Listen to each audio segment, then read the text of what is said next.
할렐루야. 오늘은 우리나라의 중요한 선거가 있는 날이죠. 국회의원 선거가 있는 날인데 우리 하나님께서 이 나라를 지켜주시고 국민들의 마음속에 역사해 주셔서 우리나라가 화평케 되고 온전케 되는 그런 놀라운 한 해가 되기를 간절히 바라면서요, 우리 다 함께 찬송가 80장 찬양 부르겠습니다. 80장입니다.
오늘 우리에게 주시는 하나님의 말씀은 요한복음 20장 24절에서부터 29절까지 있는 말씀입니다. 요한복음 20장 24절에서 29절 교독하겠습니다. 12 제자 중에 하나로서 디두모라 불리는 도마는 예수께 오셨을 때 함께 있지 아니한지라.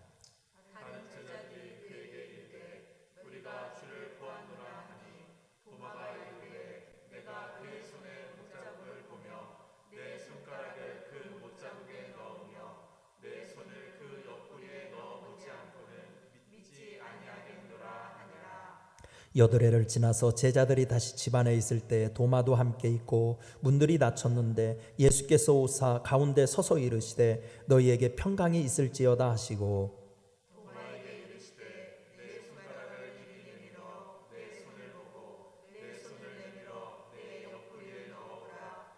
그리하여 믿음 없는 자가 되지 말고 믿는 자가 되라. 도마가 대답하여 이르되 나의 주님이시요 나의 하나님이시니이다. 예수께서 이르시되 너는 나를 본고로 믿느냐? 보지 못하고 믿는 자들은 복되도다 하시니라. 아멘. 우리 하버드 대학의 경제학 교수였던 존 갈브레이스는 우리 시대를 불확실성의 시대라고 명명했던 대표적인 개혁적인 경제학자였습니다. 그는 우리 시대의 생애라는 책에서 자기 집에 고용했던 에밀 윌슨이라는 가정부에 대한 재미있는 이야기를 소개하고 있습니다. 한 번은 당시 미국의 대통령이었던 린든 존슨이 급한 일로 갈브레이스 교수에게 전화를 걸었습니다. 여기는 백악관이요. 급한 일로 교수와 통화할 일이 있으니 교수를 바꿔주시오. 이때 이 가정부 여인은 이렇게 대답했다고 합니다. 교수님은 지금 피곤하셔서 낮잠을 주무시고 계십니다. 지금은 바꿔드릴 수 없습니다. 그러자 대통령은 격앙된 말투로 다시 이렇게 말했습니다. 나 대통령이요. 급한 일이니 당장 깨우시오. 에밀리는 다시 이렇게 대답했다고 합니다. 죄송합니다, 대통령 각하. 저의 주인은 갈브레이스 교수님이시고 저는 그를 위해 일하도록 고용된 사람입니다. 끝내 그녀는 대통령에게 전화를 바꿔주지 않았다고 합니다. 나중에 린든 존슨 대통령은 갈브레이스 교수를 만나 이렇게 말했다고 합니다. 자네 가정부 참 잘 두었더군.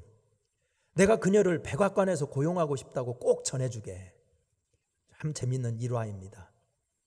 누구든지 자신의 인생을 주관하는 삶의 주인이 누구인지를 바로 알고 사는 사람은 복 있는 사람입니다. 그리스도인은 예수님을 주님이라고 부릅니다. 과연 그 고백의 의미는 무엇일까요? 첫째, 나는 주님의 소유입니다. 이런 뜻이에요. 나는 주님의 소유입니다. 24절 함께 읽어보겠습니다. 12 제자 중에 하나로서 디두모라 하는 도마는 예수께서 오셨을 때 함께 있지 아니한지라. 아멘. 오늘 본문의 주인공인 예수님의 제자 도마는 어떤 사람이었습니까? 그의 헬라식 이름은 디두모란 이름의 의미가 둘의 이중적인이라는 낱말의 뜻에서 볼 수 있듯이 세상과 예수님 사이에서 이중적인 삶을 사는 사람이었습니다. 그는 십자가 사건 이후에 어떤 제자보다도 더 세상을 향해 나갔던 사람이었고 자신의 이성과 경험을 중시해서 예수님의 부활도 부인하는 철저히 자기 중심적인 세계관을 가지고 있는 사람이었습니다. 그러나 부활하신 예수님을 체험한 후 나의 주님이시다라고 고백한 것은 그의 세계관이 달라졌음을 의미합니다. 내가 인생의 주인이라고 생각했던 자기중심적인 세계관이 예수님께서 자신의 주인 되심을 인정한 그리스도 중심의 세계관으로 바뀌었음을 의미합니다. 그것은 자신의 모든 것은 주님의 소유입니다라고 고백한 거라 같은 것입니다. 따라서 우리가 주님이라고 고백할 때는 내 삶의 모든 소유권을 주님께 위탁한다는 고백이 이어야 한다는 겁니다. 소유권을 주님께 맡기는 것은 손실이 아닙니다. 참된 부유는 소유권을 주님께 두고 주님 뜻대로 살 때 이루어지는 것입니다. 사실 세상 모든 것을 내 것이라고 움켜쥐려고 한들 내 것이 되는 것이 아닙니다. 주님께 다 맡기고 주님 위해서 사용할 때 기적적인 삶의 변화와 축복은 일어나는 것입니다. 두 번째, 주님이라고 고백하는 의미는 뭐냐? 나는 주님을 위해서 살겠습니다 라는 뜻이에요. 나는 주님을 위해서 살겠습니다. 27절을 함께 읽어봅니다. 시작. 도마에게 이르시되 내 손가락을 이른 너미로 내 손을 보고 내 손을 내밀어 내 옆구리를 넣어보라. 그리하여 믿음 없는 자가 되지 말고 믿는 자가 되라. 아멘. 당시 로마인들의 인사는요, 가이사가 나의 주님이시다 였어요. 가이사는 황제를 얘기하는 거죠. 황제가 나의 주님이시다. 로마 시민이라면 당연히 황제 숭배를 하였고요, 황제를 위해서 사는 것을 명예로 여겼습니다. 그러나 도마가 예수님은 나의 주인이시다라고 고백한 것은 우주의 주인은 주님이시고 역사의 주인도 예수님이시라는 선언인 것입니다. 때문에 내 삶의 주인도 예수님이시므로 나는 예수님을 위해서 살고 예수님을 위해서 죽겠다는 고백이 들어있어야 된다는 것입니다. 사실 도마는 부활의 주님을 만나기 전에는 누구를 위해 살아야 할지 잘 몰랐습니다. 그러나 부활하신 예수님을 만나고 나서 예수님께서 믿는 자가 되라 라는 부탁을 듣고 자신의 삶의 목표는 예수님 뿐이야 함을 깨닫게 된 것입니다. 그는 더 이상 방황하지 않고 그 목표를 실천합니다. 교회사의 기록에 의하면 도마는 예수님과의 이 사건 이후에 예수님만을 위한 삶을 살기 위해 인도로 가서 복음을 증거하다 거기서 순교의 제물이 됐다고 합니다. 바로 이것이 주님을 고백하는 성도의 삶인 것입니다. 우리도 주님을 입술로만 고백해서는 안 됩니다. 주님의 영광을 구하던 삶을, 자신의 영광을 구하던 삶을 버리고 먹든지 마시든지 주를 위해 살아야 합니다. 마침내 바울의 고백처럼 우리가 살아도 주를 위하여 살고 죽어도 주를 위해 죽나니 그러므로 사나 죽으나 우리가 주의 것이로다 라고 할 수 있어야 할 것입니다. 세 번째, 주님이라고 고백하는 말의 의미는 나는 주님께 순종하겠습니다 라는 뜻이에요. 나는 주님께 순종하겠습니다. 25절 말씀 한번 같이 읽어보겠습니다. 25절 시작. 다른 제자들에게 그에게 이르되 우리가 주를 보았노라 하니 도마가 이르되 내가 그의 손에 못자국을 보며 내 손가락에 그 못자국을 넣으며 내 손을 그 옆구리에 넣어보지 않고는 믿지 아니하겠노라 하니라. 아멘. 본문 25절에서 도마는 제자들로부터 예수님의 부활 소식을 듣고 자신이 부활하신 예수님의 손의 못자국과 옆구리의 창자국을 직접 확인해 보지 않고는 부활을 믿지 못하겠다고 말하고 있습니다. 이것은 보이면 믿고 안 보이면 안 믿겠다는 말이며 보이면 하고 안 보이면 안 하겠다고 하는 부실한 믿음과 다를 바가 없는 것입니다. 이런 이중적인 삶을 사는 이유는 어디에나 계신 무소부재의 하나님을 의식하지 못하기 때문입니다. 그것은 손바닥으로 태양을 가리겠다는 어리석은 생각인 것입니다. 그런데 도마는 부활하신 예수님으로부터 자신이 제자들과 나누었던 모든 대화의 내용까지 알고 계심을 깨닫고 예수 그리스도는 하나님의 아들이시며 어디에나 계신 분임을 깨달은 것입니다. 그렇게 도마가 주님을 고백한 뜻은 예수님은 만유의 주님이시므로 자신은 언제 어디서나 주님의 다스림을 받으며 주님께 순종하는 거룩한 삶을 살겠다는 결단인 것입니다. 이것은 종교개혁자 칼빈이 말한 코람데오, 즉 하나님 앞에서 사는 삶을 다짐한 고백인 것입니다. 예수님을 주님으로 고백하는 참된 그리스도인이라면 언제 어디서나 예수님께 순종하는 사람들이 돼야 됩니다. 그럴 때 주님은 우리 삶의 주인이 되셔서 온전한 축복을 내려주실 것입니다. 기도하겠습니다. 은혜로우신 하나님, 우리가 입술로는 주님 주님 하면서 정말로 성경이 가르치는 주님의 뜻을 담아서 고백하지 못할 때가 많이 있었습니다. 세상의 권력자들을 주인 삼고 정치인들에게 목을 매고 하나님, 세상의 물질과 세상적인 것에 내 마음을 뺏길 때가 얼마나 많았는지 모릅니다. 오직 예수님만이 나의 주인이라고 고백할 수 있는 주님 신앙 가지게 하여 주시옵소서.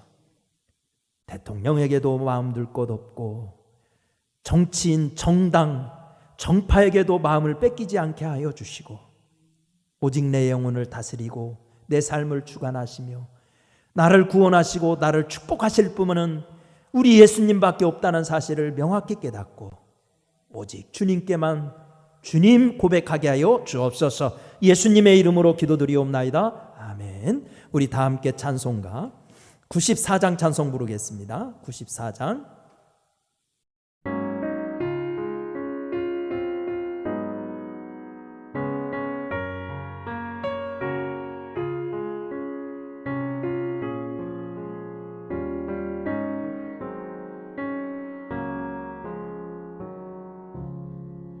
주 예수보다 더 귀한 것은 없네. 이 세상 부귀와 바꿀 수 없네. 영 죽은 내 대신 돌아가신 그 놀라운 사랑 잊지 못해. 세상 즐거움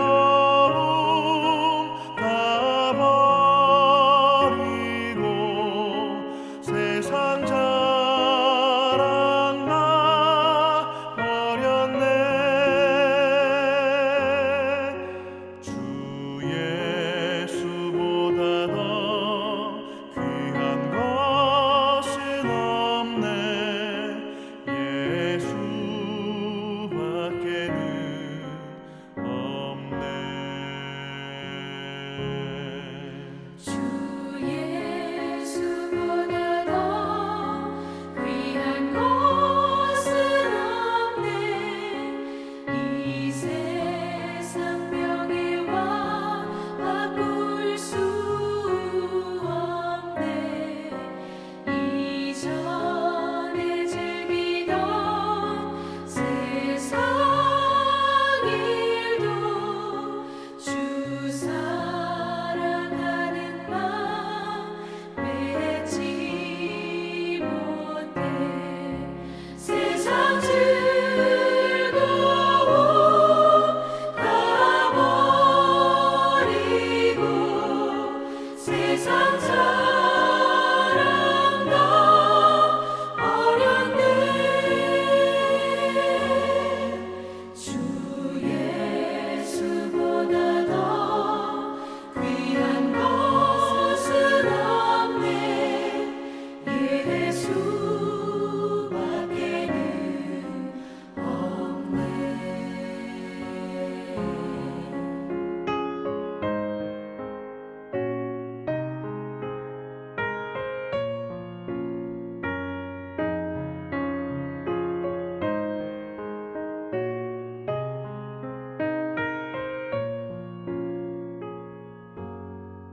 주 예수보다 더 귀한 것은 없네.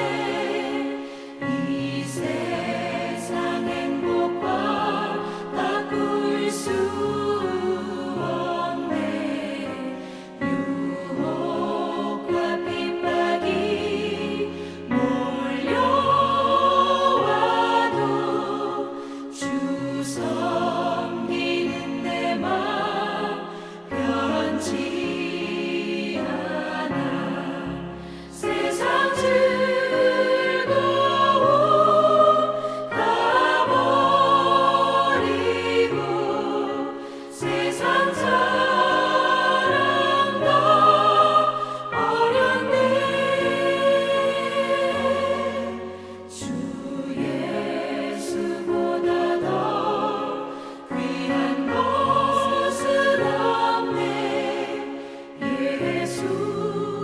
예수밖에는 없네.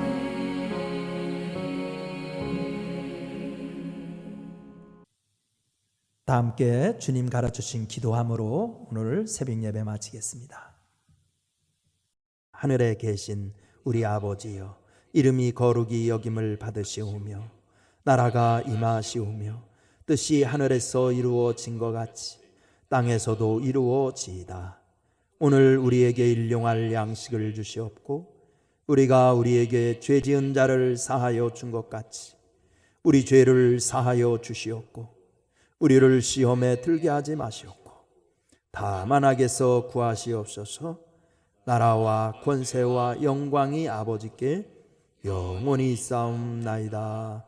아멘.